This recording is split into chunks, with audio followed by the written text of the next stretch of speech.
Hello नमस्कार. पुणे फर्स्टच्या नव्या कोऱ्या एपिसोडमध्ये सगळ्यांचं मनापासून स्वागत आहे. माझ्या आजूबाजूचा एरिया बघून तुम्हाला कळत असेल की मी आता पेठेमध्ये आली आहे. कुठल्या तरी मी कसब्यामध्ये आली आहे. कसबा पेठेमध्ये आल्यावरती पहिली गोष्ट असते की गणपती बाप्पाचं दर्शन घेणं, आणि म्हणूनच आज आमचा व्हिडिओ हाच असणार आहे. पुण्याचं ग्रामदैवत आहे श्री कसबा गणपती. आपण आतमध्ये जाणार आहोत, मंदिराचा इतिहास जाणून घेणार आहोत. शिवाजी महाराजांच्या काळापासून हे मंदिर आहे पुण्यामध्ये, कसब्यामध्ये, आणि इथनच कसब्यातनच पुणे हळूहळू वसायला सुरुवात झाली असंही म्हटलं जातं.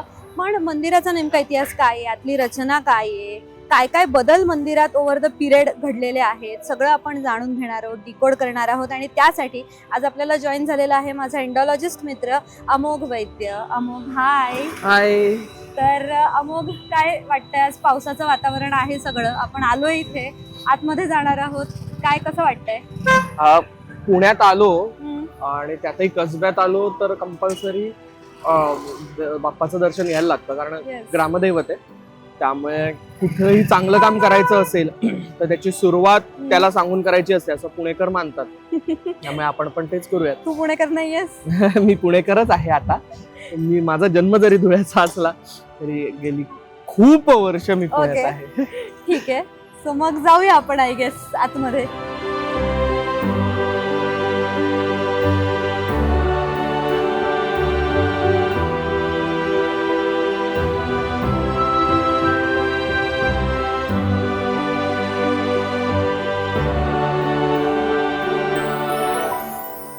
आम्ही तुम्हाला बाहेरचं सुद्धा दाखवतोय आता. तुम्ही बघू शकताय मंदिर कसं दिसतं. म्हणजे पुणेकरांना तर हे नवीन नसेल, पण खूप बदल हळूहळू काळ बदलतो तसे घडतात. मंदिर हे वाड्यासारखं स्ट्रक्चर आहे. म्हणजे बाहेरचा भाग हा सगळा वाड्यासारखा आहे. म्हणजे हा जो भाग दिसतोय ना वरचा, हो, हा नगारखाना आहे. बर. या ठिकाणी नगारे असायचे. ग्रामदैवत असल्यामुळं आपल्याला मंगलसमयी किंवा प्रहराच्या वेळेस वाद्य वाजवली जायची. महत्वाचं तर आहे मंगलसमयी. तर ती वाद्य कुठली, तर नगारा असेल, सनई असेल, ते सगळं ह्या नगारखान्यात वाजवलं जायचं. आणि ह्याला ही जी कमान आहे ही मराठाकालीन कमान आहे. याला पण मराठा कमान म्हणतो कारण त्याला तिथं केळफुल दिसतं. केळफुलाच्या वरती ते केळीच्या पानासारखं आहे आणि त्याच्या मागणं जे दिसतं ते खुंटासारखं दिसतं. असं असं असं होतंय. सो ते सगळं आहे. आणि काय म्हणत सुंदर गोष्ट काय इथली बाहेरनं बघायचं झालं तर ह्या 4 ठिकाणी खांबांच्या, म्हणजे स्तंभ शीर्ष आपण याला म्हणतो, या स्तंभ शीर्षावर असलेले हे मोर पिसारा फुलवलेले आपण जवळ जाऊन पण दाखवू. आणि हा सगळा भाग जो आहे हा पूर्ण भाग हा मंदिराचाच आहे. आणि जुनं कशावरनं ओळखायचं तर ह्या ज्या विटा दिसत आहेत त्या पुस्तकी विटा याला लावलेल्या आहेत. विटांचे प्रकार आहेत. त्यातला हा प्रकार म्हणजे पुस्तकी विटा. पुस्तकाच्या आकारासारख्या विटा, खरं तर त्या चौकोनी असतात, पण त्या ठेवल्यानंतर हे पुस्तक शेल्फला कशी ठेवली जातात बघ, तशी दिसतात. त्यामुळे याला आपण मराठीमध्ये पुस्तकी विटा असं म्हणतो. आणि हा सगळाच भाग पूर्णपणे पहिल्यापासून आहे. या बाजूला लाल महाल आहे, म्हणजे आत्ताचा लाल महाल आहे, पण इतिहास अभ्यासकांच्या म्हणण्यानुसार लाल महाल हा अजून मोठा, म्हणजे या बाजूला इथपर्यंत असणार आहे, त्या बाजूला तिकडं असणार आहे. म्हणजे नानावाड्याच्या समोरच्या बाजूला आपल्याला तो महाल म्हणजे वाडा होता ग मोठा. आता जो बघतोय तो खूप छोटा भाग आहे. आपण लाल महालात जाऊच आहेत कधीतरी, पण त्याच्या जवळचा असा हा गणपती. आणि ग्रामदैवत कसबा म्हणजे काय तर कसबी लोक, फारसी शब्द आहे. कसबी लोक जिथं असतात, तांबट असतील, म्हणजे तष्टाकासार असतील, सांभार असतील, कुंभार असतील, हे सगळे कसब आहे यांच्यामध्ये. तर हे ज्या वेळेस काय म्हणूया जिथं बसतात, जिथं त्यांचा बाजार भरतो, ते कसबा. त्यामुळे तिथं ती पेठ खरं तर खूप नंतर झालेली. खूप लोकांना असं वाटतं कसबा पेठ म्हणजे पहिली पेठ झाली, तर तसं नाहीये. कसबा पेठ ही नंतरची पेठ झाली. कसबा हे गावासारखाच भाग आहे. म्हणजे सोप्या भाषेत सांगायचं झालं तर मौजे होतं खरं तर आधी पुणे. मौजेचं शहर पुणे झालेलं माधवराव पेशव्यांच्या काळामध्ये, ज्यावेळेस ते इथं होते. त्याच्या आधी मौजे म्हणजे छोटं गावासारखंच आहे. त्यामुळे ही पेठ जी आहे ती पेठ खूप काय म्हणत नंतर वसली गेलेली, म्हणजे अगदी पेशवे काळातच वसली गेलेली आहे, पण तरी सुद्धा. सोमवार पेठ असेल, म्हणजे त्याचं जुनं नाव पेठ शहापुरा, ओके. मग पेठ शास्तापुराचं मंगळवार पेठ, इथं औरंगजेबाने जी वसवली ती हा. याच्या शेजारची पेठ, बर. ती म्हणजे पेठ मुहियाबाद, अच्छा. म्हणजे आत्ताची बुधवार पेठ. बर. त्यामुळे ही पेठ थोडीशी नंतर, या पेठांनंतर, हम्म. अगदीच आत्ता नाही, थोडीशी नंतर झालेली. पण तरी सुद्धा या गणपतीला बरीच नावं आहेत. जयती गजानन असं नाव येतं. त्यानंतर पेशवे काळामध्ये तर अनेक वेळा गावातला गणपती, मुख्य गणपती येतं. 1613 सालचा पेपर आहे. पेपर म्हणजे मी पेपर ज्या वेळेस म्हणेन त्यावेळेस पत्र म्हणेन, पेपर किंवा कागद म्हणेन त्यावेळेस तो पत्र असं समजायचं. 1613 1619 असा तो आहे. यामध्ये या गणपतीला मयुरेश्वर असं म्हटलं गेलेलं आहे. त्यानंतर छत्रपती शिवाजी महाराजांनी सुद्धा ज्यावेळेस शिवाजी महाराजांचा पत्र आहे छत्रपती शिवाजी महाराजांचा, त्यावेळेसही याला मोरया असं म्हटलं गेलेलं आहे. त्यामुळे नाव थोडंसं बदलत आलेलं आपल्याला दिसतं. म्हणजे मयुरेश्वर, मोरया, जयती गजानन. जयती गजानन कारण तो जय देतो म्हणून, अशी ही सगळी याची नावं आपल्याला येतात. आणि कसबा गणपती हे तर तसं बऱ्यापैकी नंतरचं नाव आपल्याला दिसतं. पण आता आपण त्याला कसबा गणपती म्हणतो. कालांतराने जसं नाव बदलत गेलेलं आहे, बदलण्यापेक्षा ही सगळी एकच नाव आहेत त्याची. तर तुम्ही मयुरेश्वर म्हणा किंवा मोरया म्हणा, ते एकच आहे. त्यामुळं हे त्यावेळेस 1619 किंवा त्याच्या आधी म्हणजे 1613 सालपासून ठकारांकडेच आहे. हे ठकार कर्नाटकातल्या इंडीतले. तिथून ते पुण्यात आले आणि पुण्यामध्ये त्यांना गणरायांनी दृष्टांत दिला. ते पुण्यामध्ये इथं राहत नव्हते, बाहेर राहत होते पुण्याच्या, की इथं मी आहे. म्हणजे हा आंबील ओढा होता, तो कुठं होता तर मी तुम्हाला दाखवेन परत. तर त्याच्या पाशी मी आहे म्हणून ते इथं आले, म्हणजे या भागात आले आणि इथं त्यांनी काय म्हणूयात पूजा करायला सुरुवात केली. पुढे मुरार जगदेवाने ज्यावेळेस पुण्यावर गाढवाचा नांगर चालवला त्यावेळेस मंदिराचाही बराच भाग खराब झाला होता, उद्ध्वस्त झाला होता. जिजाऊ साहेबांनी आणि छत्रपती शिवाजी महाराजांनी याचा जीर्णोद्धार केला.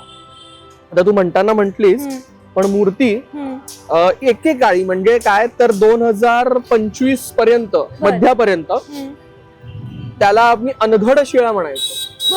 अनघड शिळा म्हणजे काय की दगड आहे मोठा, तो घडवला नाहीये, मोठीच्या मोठी शिळा आहे. तर ही जी शिळा आहे असं त्यावेळेस म्हणत असायचं. पण काय म्हणूयात देवस्थान ट्रस्टने असा निर्णय घेतला की तो जो वरचा शेंदूर आहे तो आपण बाजूला करूया आणि मूळ मूर्ती आहे त्या मूळ मूर्तीपर्यंत पोहोचायचा आपण प्रयत्न करूया. त्यामुळे 2025 साली ते जे मोठं काम झालं, 2026 साली आपल्याला जी मूळ मूर्ती आहे ती बघता आली आणि ती मूळ मूर्ती जी आहे ती शिवकालापेक्षा अधिक जुनी आपल्याला दिसते. मूर्तीशास्त्रानुसार आपल्याला त्याचे हे करता येतात. पाश आणि अंकुश धरलेली मूर्ती आहे, चौकोनी कान आहेत तिचे आणि राजललितासनात ती बसलेली आहे. आणि तिचा उंदीर जो आहे, त्या मूर्तीच्या इथला उंदीर जो आहे तो बरोबर उजवीकडे आहे बाजूला. त्यामुळे तो आणखीन म्हणजे शिवकालापेक्षाही मागे गेलाय मूर्ती. त्यामुळे असं आपण म्हणता येईल की जीर्णोद्धार झाल्यानंतर ही मूर्ती दुसरीकडे गेली होती, ती परत छत्रपती शिवाजी महाराजांनी म्हणजे बालशिवबा आणि जिजाऊ साहेबांनी पुन्हा इथं बसवली. आणि त्याचा जो सभामंडप आहे तो सभामंडप आता आपण जाऊन बघू, म्हणजे दगडी सभामंडप तो जिजाऊ साहेबांनी बसवला असं आपण म्हणताय. चला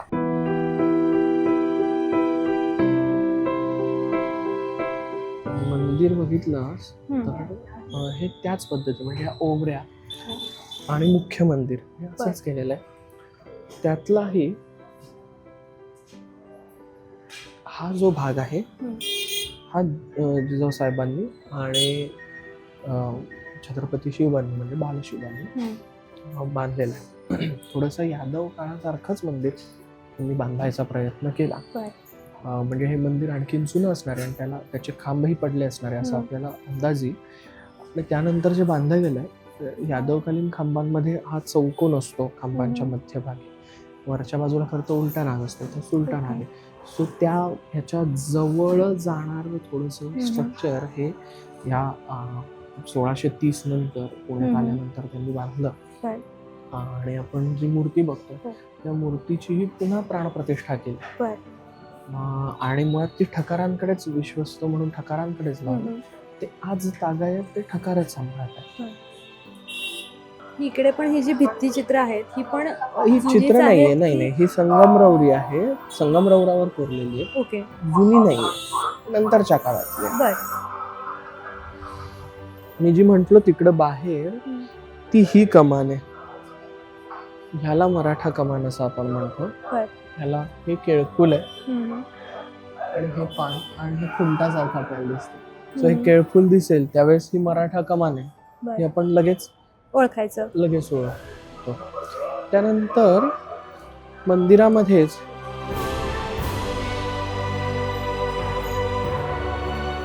मारुतीचं मंदिर आहे, वीर मारुती, त्याला आपण चपेटदान मारुती म्हणतो. चपेटदान म्हणजे त्याच्या हात असा चापटी मारल्यासारखा. अच्छा. खाली त्याची जी तो जो राक्षस असतो, खरं त्याचं नाव अपस्मार, बर. काही जण 7.5 म्हणतात, ओके. किंवा अपस्मार. ह्या दोघांना तो म्हणजे ह्यापैकी एकाला तो चापटी मारत असतो, बर. तो खाली पाडत असतो. बर. तो चपेटदान.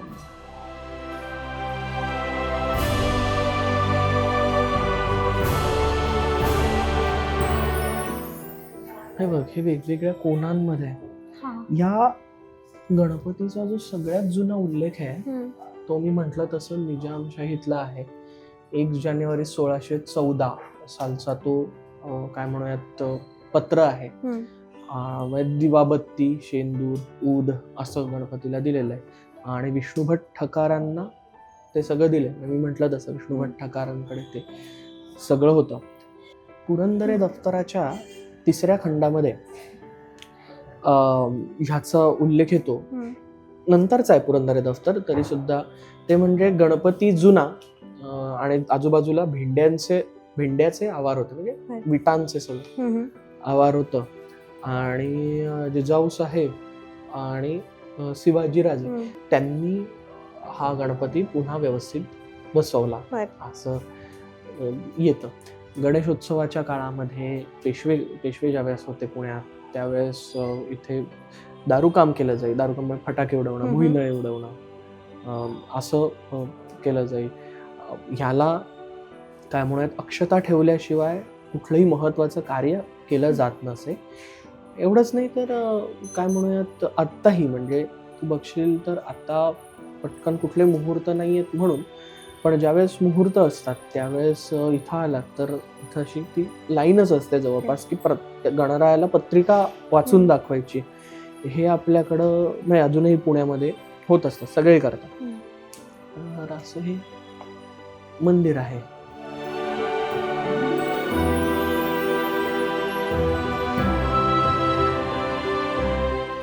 खूप शांत वाटतं इथे आतमध्ये आल्यावरती. एकतर दगडी सगळं बांधकाम असल्यामुळे आतमध्ये एक प्रकारचा गारवा सुद्धा इथे जाणवतोय. आणि आज तुलनेने तशी गर्दी कमी असल्यामुळे आपल्याला व्यवस्थित छान सगळं बघता सुद्धा आलेलं आहे. स्ट्रक्चर तुम्ही बघू शकता.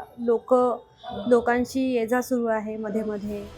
श्रद्धेने, भक्तिभावाने लोक येत आहेत, नमस्कार करतायत. हा जो भाग आहे हा रिकामा भाग कुठला आहे रे? हा रिकामा भाग ही ओवरी आपण म्हणतो. ओके. हे मंदिराला शक्यतो ही जी मोठी मंदिर आहेत या मंदिरांना ही ओवरी काय म्हणूयात बांधली गेलेली असते. इथं एक हौद पण होता. बर. 1844 मला साल क्लिअर आठवत नाही, त्या काळामध्ये मंदिरात हौद पण होता, पाण्याचा हौद होता. आणि ती जी म्हणजे मंदिर हे डेव्हलप होत जातं. म्हणजे असं एकानेच पूर्ण बांधलं म्हणजे जाऊ साहेबांनी बांधलं आणि तसंच्या तसंच असं होत नाही, डेव्हलप होत जातं. जसं पुढे सभामंडप, लाकडी सभामंडप हा नंतरच्या काळात आला. तसंच गर्भगृह म्हणजे गाभाऱ्याच्या बाहेर जी काय म्हणूयात चांदीची महिरप आहे ती राव बहादूर केंजडेंनी दिली होती. हे कॉन्ट्रॅक्टर होते. तो आत्ता जो तू आलीस तो छत्रपती शिवाजी पूल, त्याला नवा पूल असंही अनेक जण म्हणतात, लॉईड ब्रिज पण म्हणतात. ह्या पुलाचं बांधकाम सुरू असताना बऱ्याच अडचणी येत होत्या. आणि तो जोडतो ना, म्हणजे भांबुर्डा म्हणजेच शिवाजीनगर आणि आत्ता इकडचं म्हणजे कसबा ह्याला जोडणार आहे, तर बऱ्याच अडचणी येत होत्या. त्यावेळेस त्यांनी नवस बोलला होता गणपतीला. आणि तो ब्रिज बांधून पूर्ण झाला व्यवस्थित, म्हणून मग चांदीची महिरप, ती चांदीची महिरप. तर एकंदरीतच खूप छान भक्तिमय वातावरणातून आता आम्ही मंदिरातनं बाप्पांचं दर्शन घेऊन बाहेर आलेलो आहोत. एकंदरीतच कसबा गणपती पुण्याचं ग्रामदैवत आहे. कुठलंही शुभ काम करण्यापूर्वी लोक इथे येतात, बाप्पाला सांगतात काय करणार आहोत, लग्न असेल तर पत्रिका ठेवतात आणि शुभ कार्याची सुरुवात करतात. सो मंदिर हे बेसिकली गणपती हा शिवकाळापेक्षा सुद्धा जुना आहे असं आपल्याला अमुकने आत्ता सांगितलंय. याच्या पुढे अजून पुण्यातली इतर मंदिरं सुद्धा आम्ही कव्हर करणार आहोत. त्याबद्दल तुम्हाला कोणती अशी मंदिरं आहेत की ज्याबद्दल तुम्हाला ज्याचा इतिहास जाणून घ्यायला आवडेल, आम्हाला कमेंट करून नक्की सांगा. या व्हिडिओबद्दलच्या कमेंट सुद्धा तुम्ही खाली करू शकता. आणि मंदिरात आला नसाल तर नक्की या, दर्शन घ्या आणि पुणे फर्स्टच्या पुढच्या एपिसोडमध्ये लवकरच भेटूया.